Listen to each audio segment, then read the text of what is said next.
Gobierno de Navarra. Nafarroako gobernua.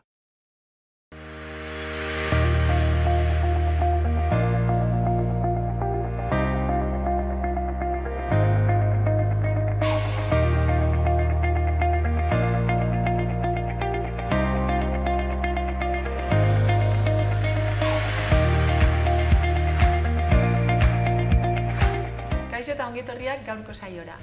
Gaur Maiderrekin hitz egingo dugu. Bera, Urmuga proiektuko Baigorriko kontzertua antolatzen ibili da. Eta bestetik, Patxi Urrutia izango dugu hemen gurekin, ohiko kolaboratzailea. Orain, has gaitezen edukiekin. Ikusitzagun orain gaurko komunikabidetako azalak. Diario de Notiziasekin hasiko gara. Titularrak dioenez, Osasun Sailak murrizketa gehiago planifikatzen ditu agerraldien hazkundearen aurrean. Argazkiaren bidez aldiz, osasunaren aparteko denboraldia azpimarratzen du. Horretaz gain, Sarasan, istripu batean, 34 eta 39 urteko bi gizon hil direla jakinarazten du.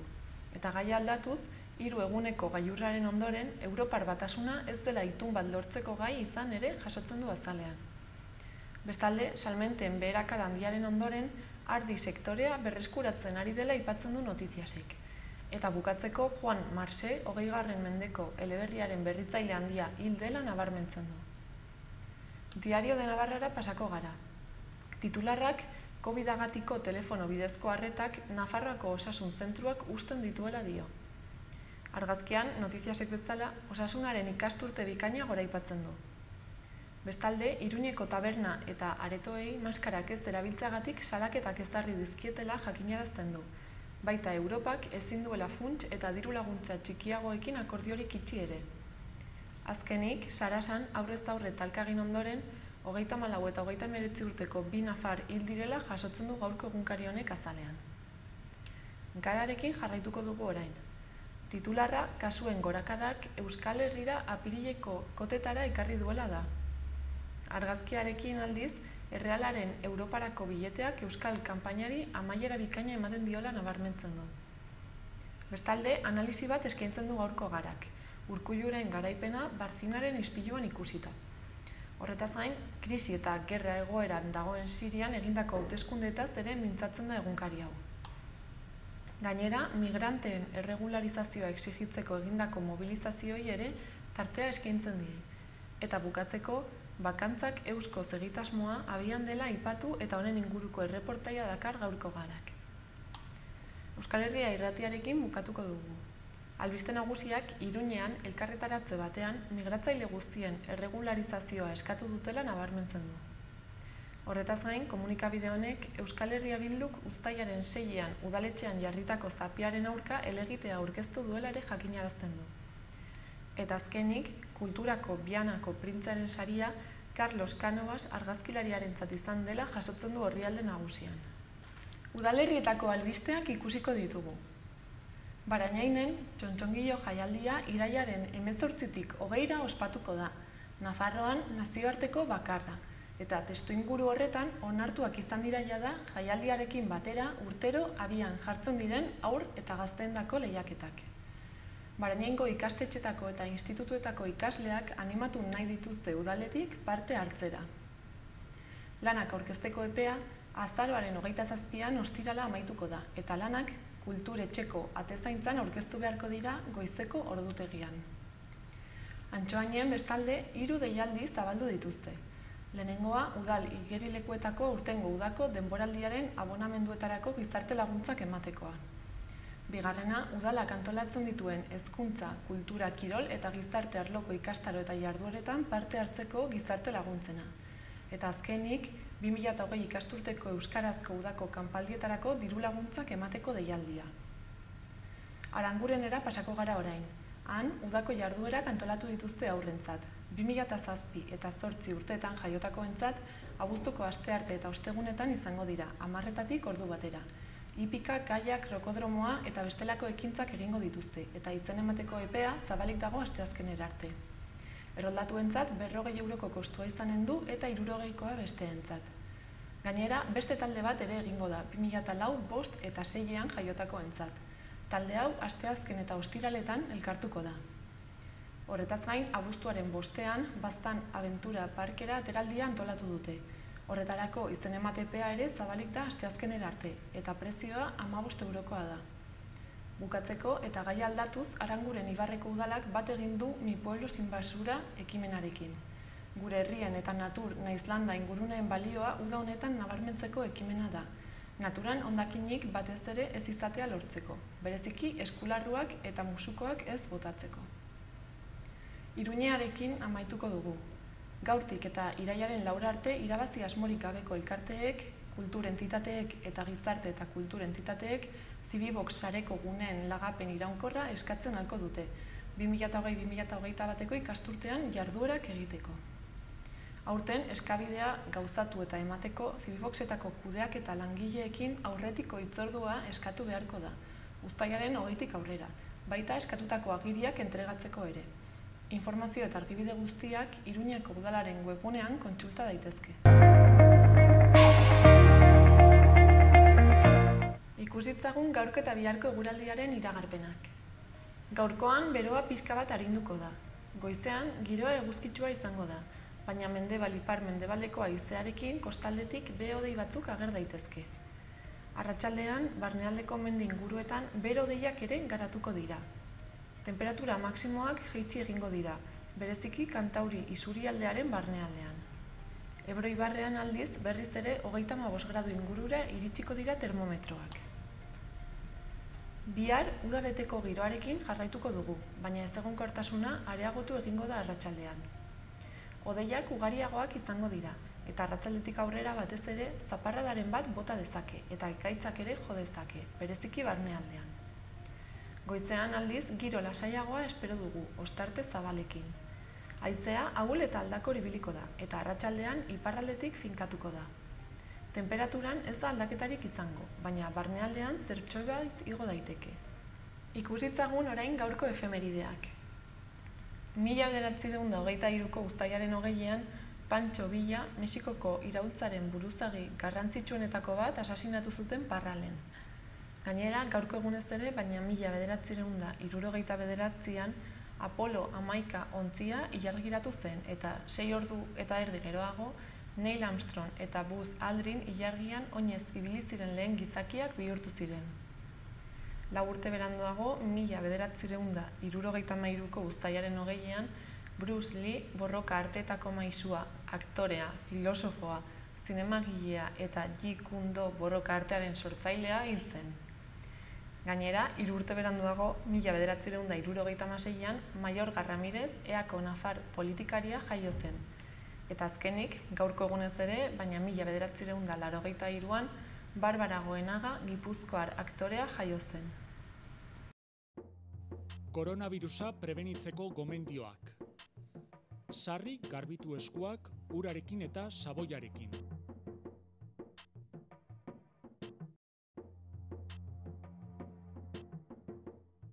Estul edo doministiku egitean, ahoa estali besaurrearekin edo mukizapi batekin.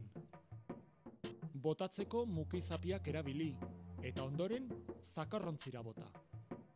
Arnas sintomarik baduzu eta infektatutako pertsona batekin kontaktuan egon bazara, etxean geratu eta deitu 112 telefono zenbakira. Beste ez zalantzarik baduzu, deitu 948 290 290 telefono zenbakira. Gobierno de Navarra. Nafarroako gobernua.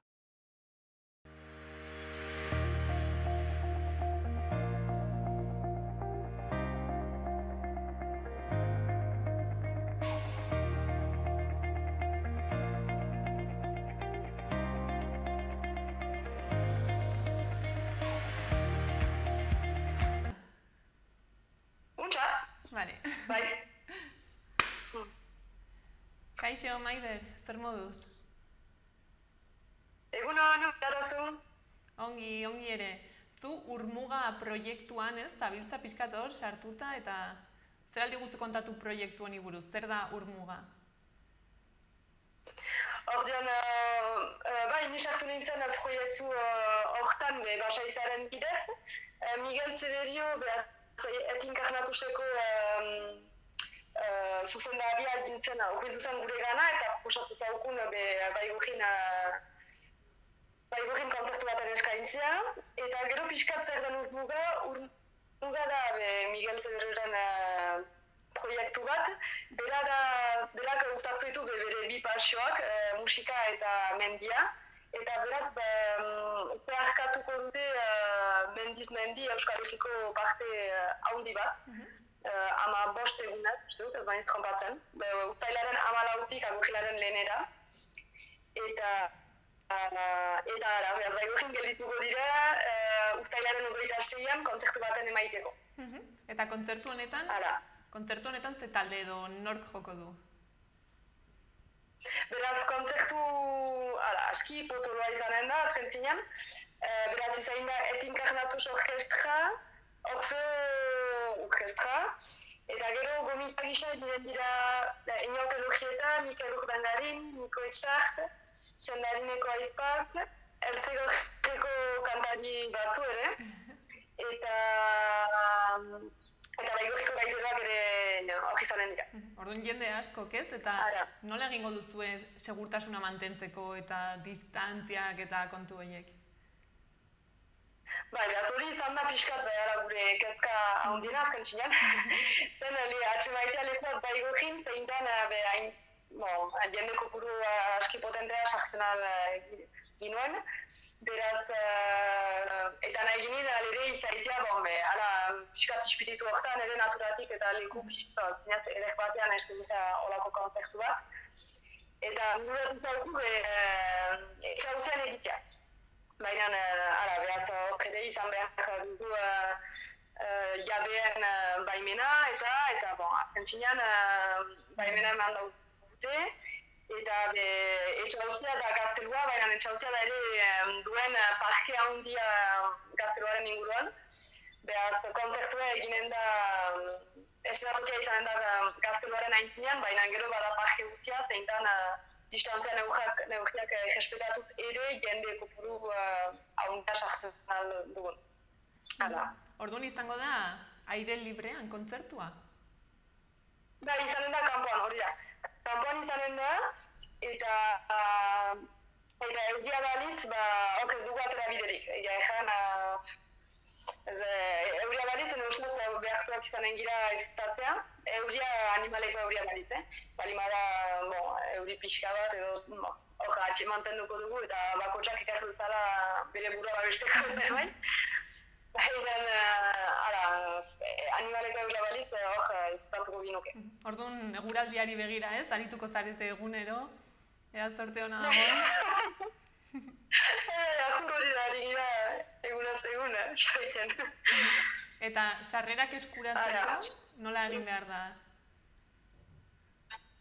Beraz, sarrerak eskuratzeko, Iparraldeko turismo bulegotan salgai dira, baina ere urmuga.eus webgunean, hor lekua erreserbatzen alda, eta gero lekuan berian ordainduko da. Uste dut, deia Turkiak kuntza joaiten ari direla, beraz, nahi bat duzi txartela, hobeda, ene ustez, aski, hobeda intzinetik hartzea, alere txarteko bat atxikiko dugu lekuan berian txaltzeko, baina izanen da urko salmentera gabera. Eta zenbat ikusle joan daitezke? Baduzue aforoa mugatua? Dakigu zuzenez, hori ez nik ez dakit, lagun batzuk badakitela ikusi dutelako estatuarekin, prefeturarekin eta nik hau ez dakit bat. Eta kontzertua zalantzarik gabe berezia izango da, ez? Ez da izango edozein kontzertu bezala? Ez da bate edozein kontzertu bezala izanen, eta lekua historikoki zinez garrantzia handikoa da, proiektua urmuga biziki deja da, zinez, izan dira kristoi musikariak, kantariak ere, izaitia hainbeste kantari, Inaute Logieta, Mikel Urdangarin, Niko eta Eltzegorrekoak hori izaitia, esena berdinean, zinez, ekitaldi historikoa izanen da, biziki deja, sego da. Ez da, eta gaur egungo egoeragatik ere historikoa izanen da. ageriko. Eta antolatzeko, suposatzen dut lan asko egon dela atzean, ez? Nola egin duzue? Lehen gauza izan da baimen aukaitza. Zinez izan da hori baimen aukaitza, eta gero gu, hori jamar da, Miguel Zeberio da musika hori dena okupatzen, behaz gu gehiago basaiza eta baigurriko animazio batzordearekin, gehiago okupatzen gira behar lekuaz, gauza teknikoetaz. Zenta teknologiekin eta behar dira jarlekoak izaki hainbeste pertsonentzat. Ez da inegesa teknikoki, beraz, eta baigurri egitipia da, beraz, horako gauzentzat, alere behar da jende, eta baina egiten da, egiten eta egiten da zerbait. Orduan, baigorriko jendea pozik egongo da, ez? Halako zerbait haien herrian, zuen herrian egitea. Ere bai, gainera, denetan bezala, baina pixkat COVID-agatik eta kulturalki, proposamen kulturalak zinez mugiztu dira, zinez ez da gauza handik egin azken fina. Eta egia da, baigurriko ekitaldi nagusietan da dela kulturaldia, basaizak antolatzen den kulturaldia, bukatzen dena Nafarroaren eguna ekin, eta hori ere dena bertan bera zidugu. Beraz, azken finean, proposamen kultural nagusi zen epe hortan dena ezatatua izan da.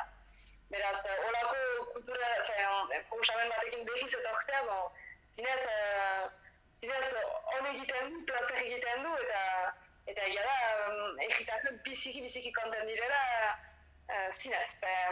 Ageri du zerbait eskaztela baigurri egiari eta plazer egiten du, azken finean ikustea jendea lotua dela kulturari.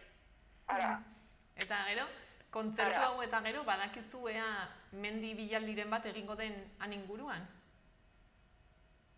Zer etorriko den? Bai, mendi bilaldiren bat, ze azken finean ez mendia eta musika uztartzen ditu, badakizu baigorri inguruan egingo den mendiren bat igo ala?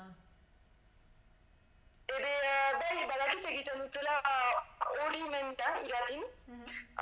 Hortik pasatzen dira, badakitz Urepele bankatik hortik gero abian direla horira. Susen zaharkaldian honik pasatzen den ez dakit. Badakit ibiltariak jautsiko direla normalki kontekturako baigurrira. Gero baigurritik, menditik ez iduritzen pasatzen direnik. Ez daut iruditzen. Orduan baigorrin kontzertua izango da, ekitaldi kulturala, musikarena? Hori da, bai. Eta ze publiko animatuko zenuke joatera? Hine ustez zinez ongitzen ditu publiko desberdinak eta azken finan izaiten alda bai musika maitetzena, baina bai ere zinez kantari bat hola maite duena initz eta interesatzen denaz, eta azken finan Euskal Herri osoko gauza bat da, kontzertu guztiak ezpatiak izan dira eta plazak egiten du deli urbiltzea eta hala. Behazen ustez, zinez publiko anitza izaiten alda, kontzertu berezia izanen da, sekulan ez da egina izan, beraz, benetaik etortzen alda, zinez. Eta, badakizu ze ordutan hasten den eta gutxi gora bera zenbat iraungo duen? Bai, beraz, kontzertua hasiko da 6 terditan, baina alere, zinez, hori egiten baigurri egitipia da eta aparkatu behar bat duzue eta nahi bat dugu kontzertua tenorez hastea, aholkatzen dautzegu alere horren erdi, horren bat lehenago ditia. Hori eta gero zenbat iraunen duen, normalki bi horren terdi. Beraz, zinez kontzertu edeja izanen da, bai. Ez dakit, bukatzeko zerbait gehitu nahiko zenuken, edo zerbait faltatu izan zaigun esateko, ala besterik gabe jendea animatzea, ez? Aukera polita dela? Bai, zinez, ara nik erainiz baitu gaitut mendia eta musika, baina Urmuga proiektua susatzeko Kristoin parada da, Urmuga proiektu bikaina da, ez txukoan ez da egina izan Euskal Herrian, eta balio du zinez proiektu horren susatzea ondoko urtei begira, Baigorriko kontzerturako, zinez, ustez, bere esitu jitia, deneri honekin entzauku pixkat kultura uain bat biltzea, zinez, eta gero ezin bazitze Baigorrira etorri ere, badira urmugako webgunean ikusten aldira, eta badira beste kontzertu batzu Euskal Herrian zehar, beste musikari batzuekin eta beste kantari batzuekin. Beraz, motibatzen bazizte beste leku batzuetara ere joaiteko, hainbat hobe. Primeran, mila esker, Maider kontatzeagatik, eta ea eguraldi hona egiten duen hurrengo igandean Baigorrin. Espero. Laster arte, Bai, agur. Koronavirusa prebenitzeko gomendioak. Sarri garbitu eskuak urarekin eta saboiarekin.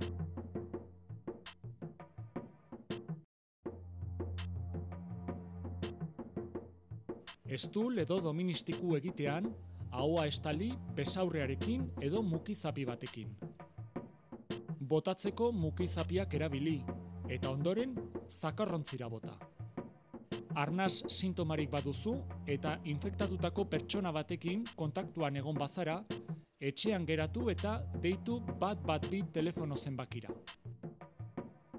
Beste ez zalantzarik baduzu, deitu 948 290 290 telefono zenbakira. Gobierno de Navarra. Nafarroako gobernu. Orain gure kolaboratzailea den Patxi Urrutia dugu, hemen gurekin. Kaixo, Patxi. Kaixo, egunon. Ospaldiko partez berriz hemen. Bai, bueno, nahiko ongi.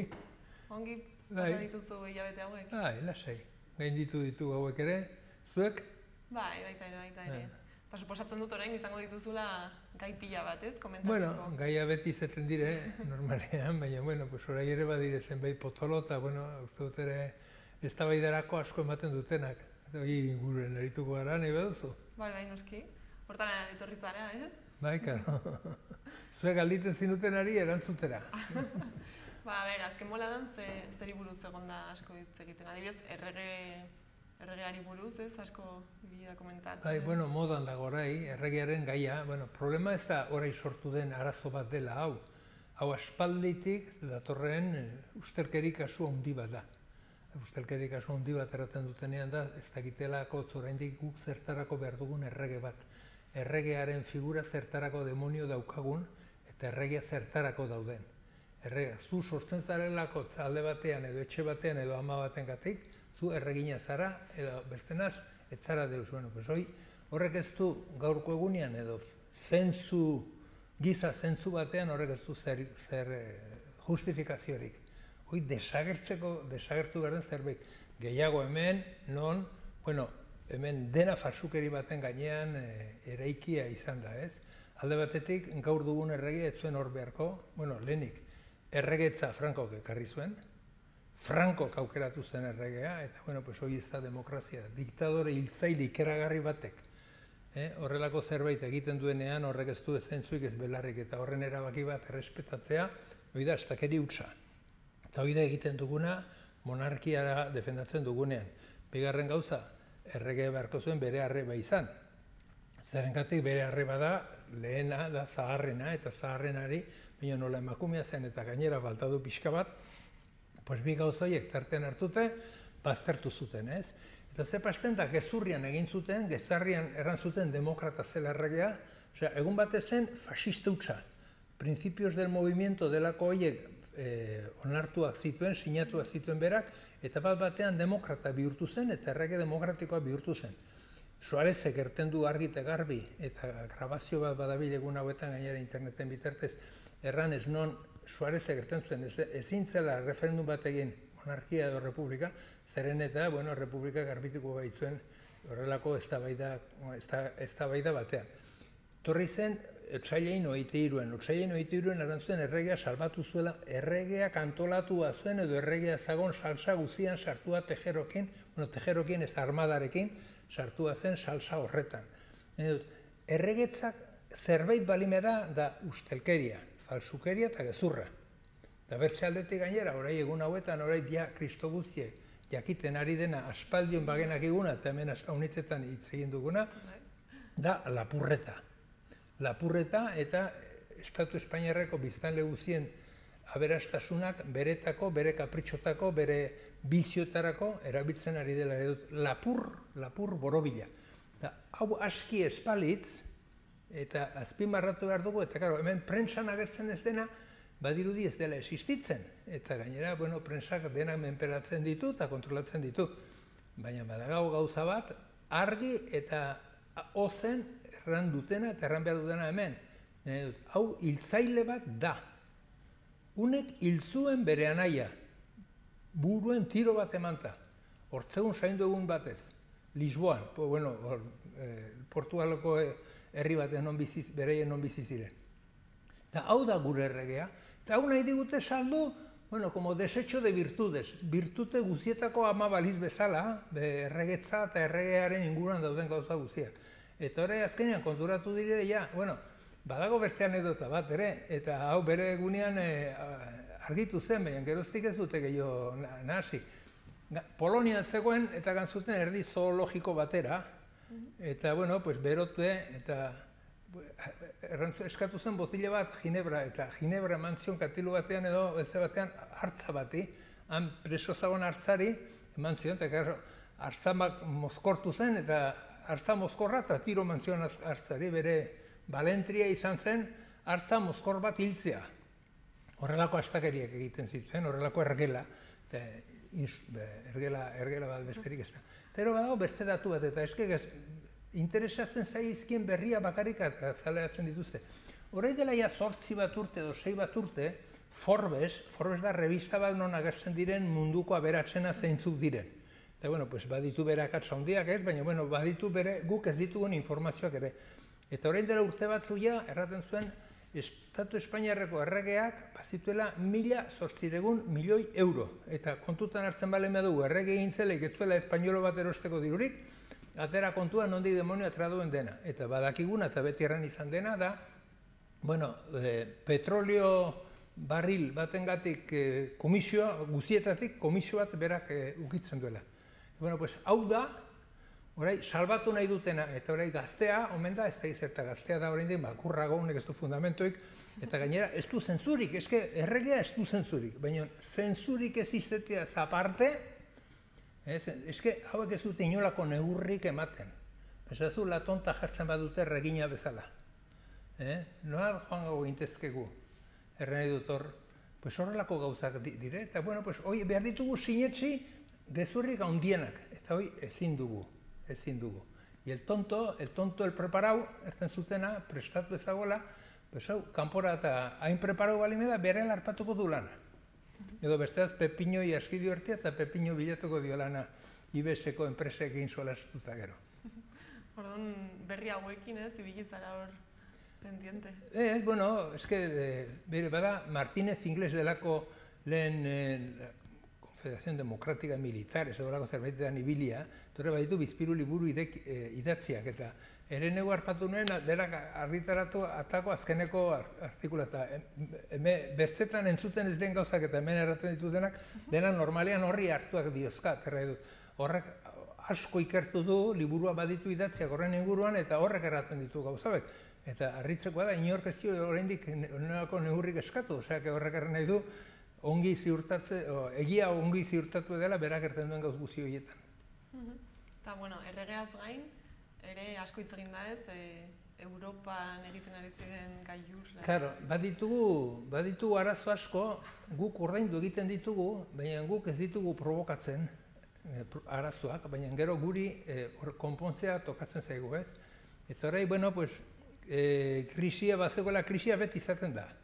Ez da izan demonio pasten den, baina beti badago krisian gaude, baina horreikoan dena den badago arrazoi berezi bat,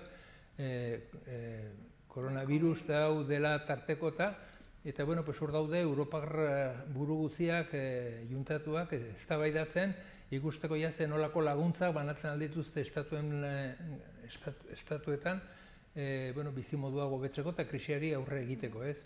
Eta, hoi dena jakitea, beraiek inbertso ordu sartzen dituzte ez da errez, eta nik ez dut puñetera ideari gainera ekonomiari buruz, baina, ideiaren bat badut, hoi buruz ere, eta gertatzen dena da, krisi guztiak beti ordaindu ditugu langileriak.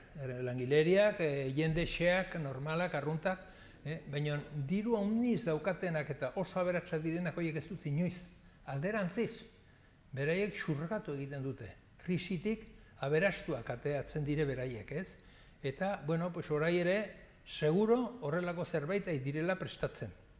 Eta goten altzara tranquil, begiratzen bali medituzu edo irakurtzen baduzu zerbait horren inguruan, beti ikusiko duzu, beraiek ez dutela deus langileen alde, edo jende xumen alde, edo gozetea dagoen herrien alde edo, hor ez dute deuse solasik egiten horren inguruan.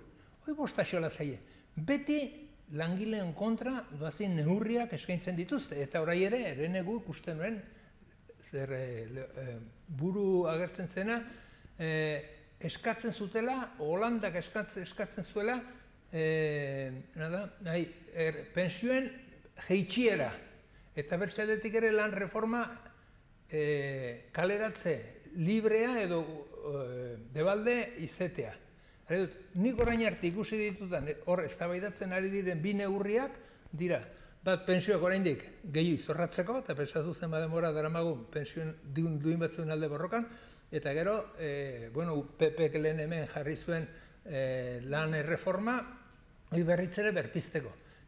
Horrelako gauzak egiten ari dire, eta baina zer dakarte horiek guretzako. Eta gainera hor, jarriko dire, beraien problema da, dirua nola banatzen dute beraien artean. Begira zazu, nola engainatzen gaituzten eta nola trampa egiten duten. Renove plan, kotxeen renove plana atra dute. Eta motuen renove plana ere bai atratzen dute. Eta txistorren renove plana zertako ez dute ateratzen.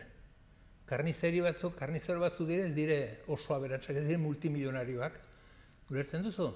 Eta horrela beti, ze pasten da, nori ematen diote dirua? Gehien duenari. Azken finean, nik ez dut kotxe erosiko. Nik ez dut kotxe, niri ez naute emanen.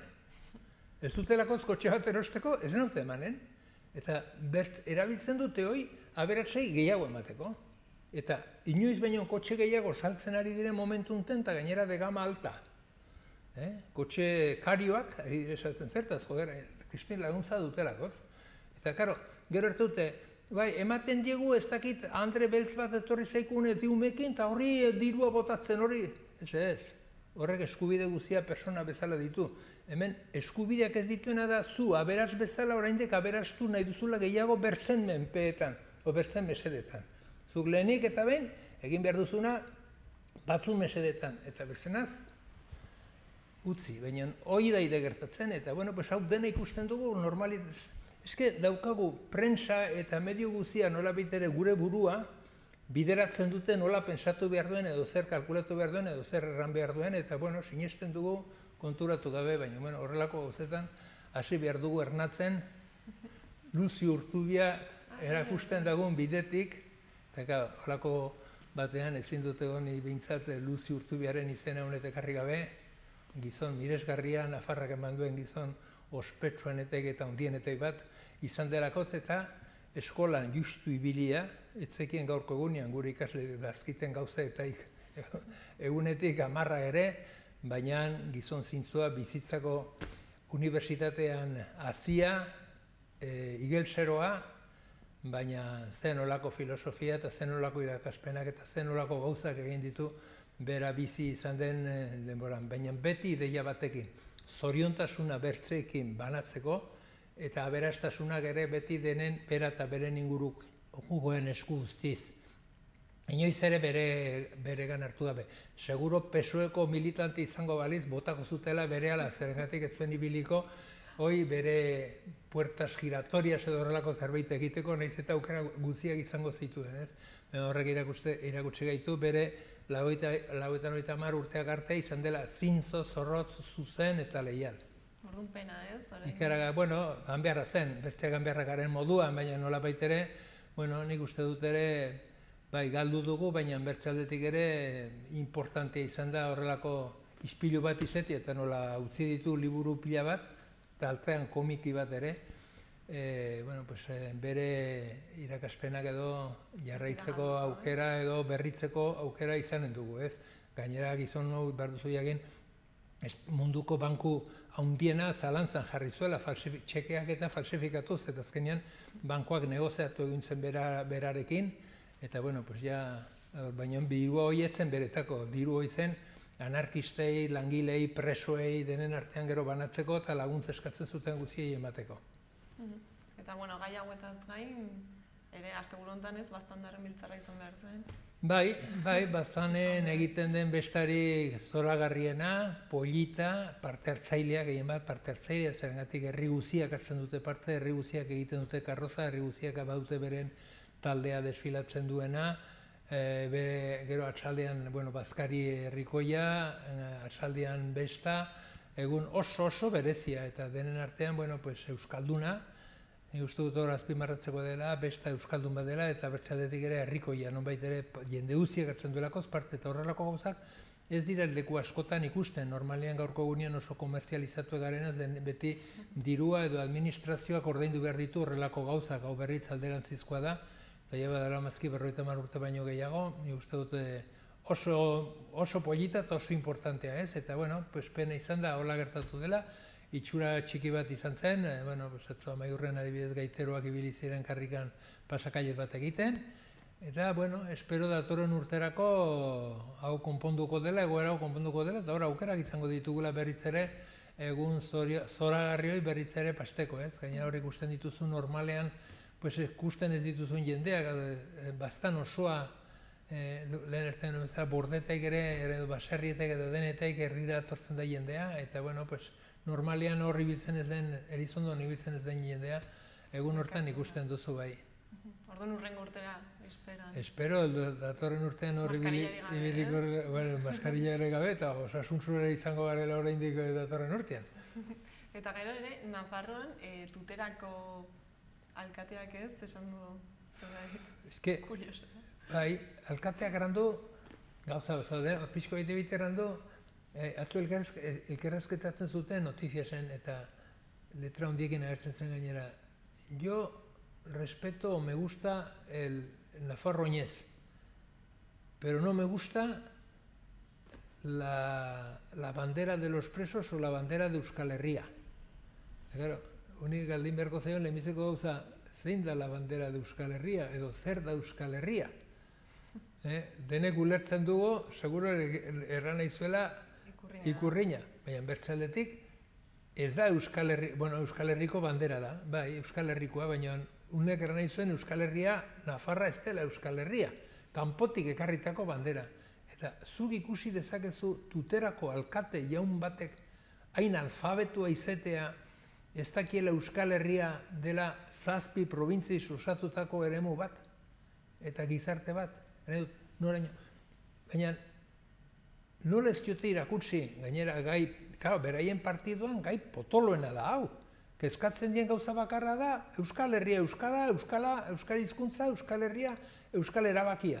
Hoi kezkatzen diren gauza, baina, ikesi pixket, jakin, zerbait, nola izeten aldira inastuak. Baina, dena egina dute UPNek egiten du bere politika osoa, Euskararen kontrako ideioi, eta jendiei ez diez azaltzen ere zer izan den gure historia, zer izan den gure filosofia, gure esperientzia, gure gertatutakoa, gure asmoak. Ez, bakarrik beren bihotza auspotzen dute gorrotoz. Euskara, Euskal mundua izan daiteken edozen gauzen inguruan. Oso fuertea da UPNek egiten duena, baina bakarrik kezkatzen duen gauza bakarra da hau, gorrotoa. Euskaraiken ikusten, eta ez dute aztertzen zer den euskera, zer den Euskal Herria, zer den hizkuntza, zer den politika. Bakarrik, euskara entzun bezen zugaten zara den da batera, eta erraten duzu, good morning! Eta, good morning, irri fartxo erantzuten dizute. Zugaten zara den da batera, zorionez, ja gerota gutiotara, baina, erraten duzu, egunon! Ez aldaula? Bueno, ezakit. Bai, arabera, hemen Iruña herrian zenbait lekutan, bai. Eske, gorroto, sortzen, kezka bakarra da, gorrotoa sortzea Euskararen inguruan, Euskaldun izan daiteken edo zen gozen inguruan. Azaldu beharko diezuzuk.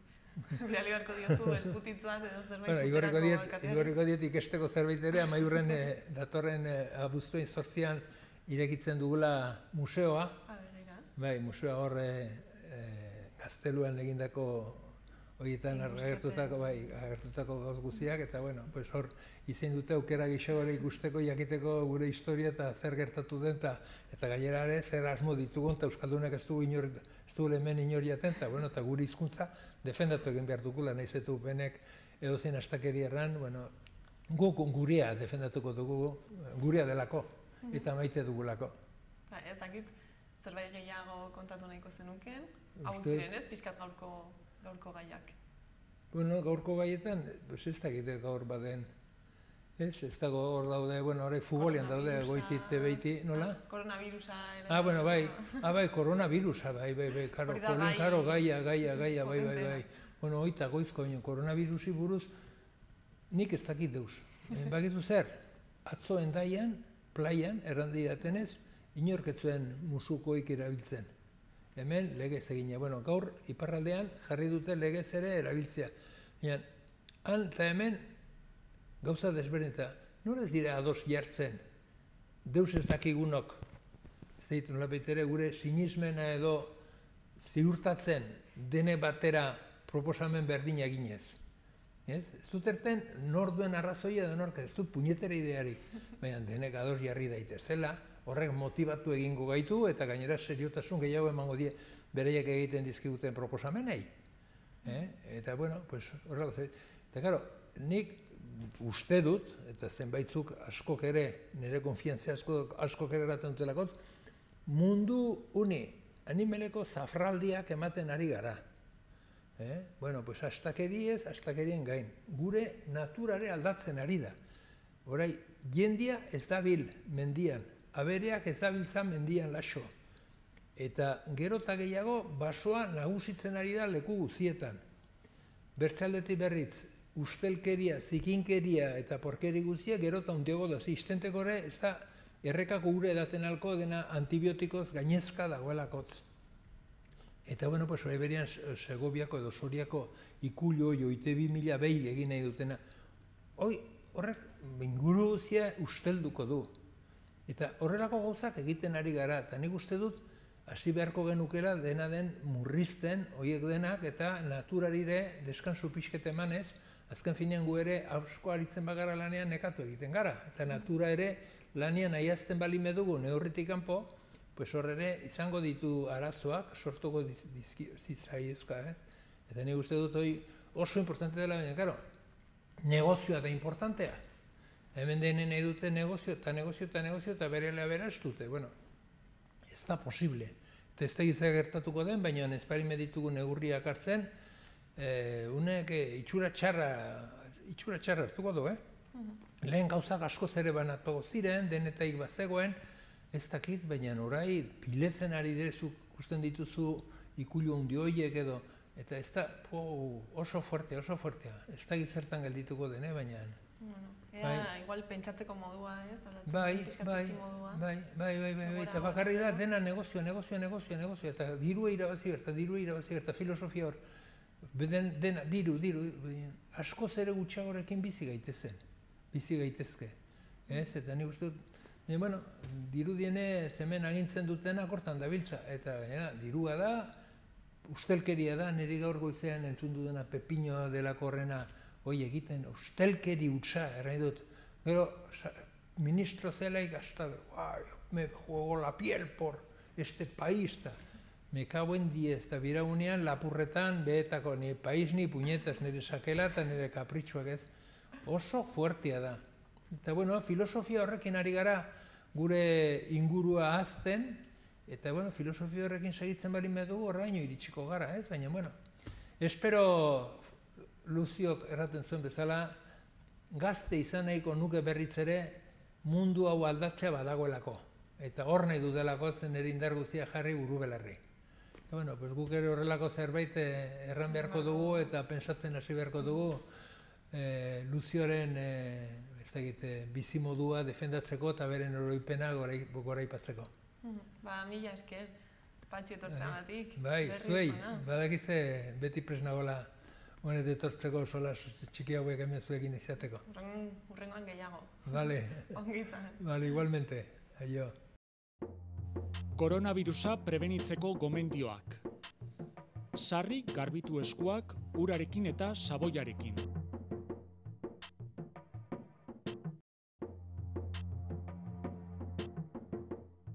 Estul edo doministiku egitean, ahoa estali besaurrearekin edo mukizapi batekin. Botatzeko mukizapiak erabili, eta ondoren zakarrontzira bota. Arnas sintomarik baduzu eta infektatutako pertsona batekin kontaktuan egon bazara, etxean geratu eta deitu 112 telefono zenbakira. Beste ez zalantzarik baduzu, deitu 948 290 290 telefono zenbakira. Gobierno de Navarra. Nafarroako gobernua. Beno, gaurko hau izan da guztia. Orain, Sua kantuaren bideokliparekin utziko zaituztegu. Mila esker, horregategatik eta bihar arte. Está todo montado, David, está todo montado. Apunta, que faltan cosas, ¿eh? ¡Vamos!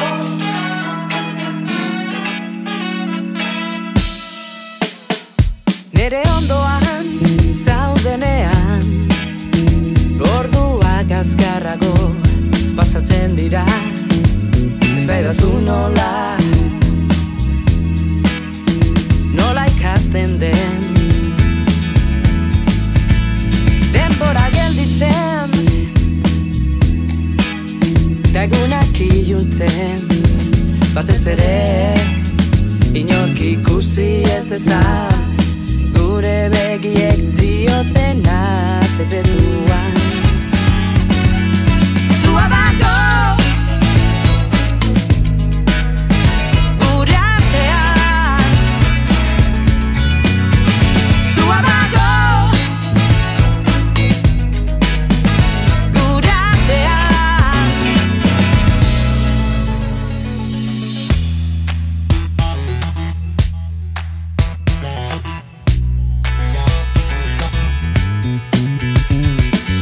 Inork ez du ulertuko, hobeda zer ez ezatea. Zurekin dantza egin nahi dut, gelditu gabe.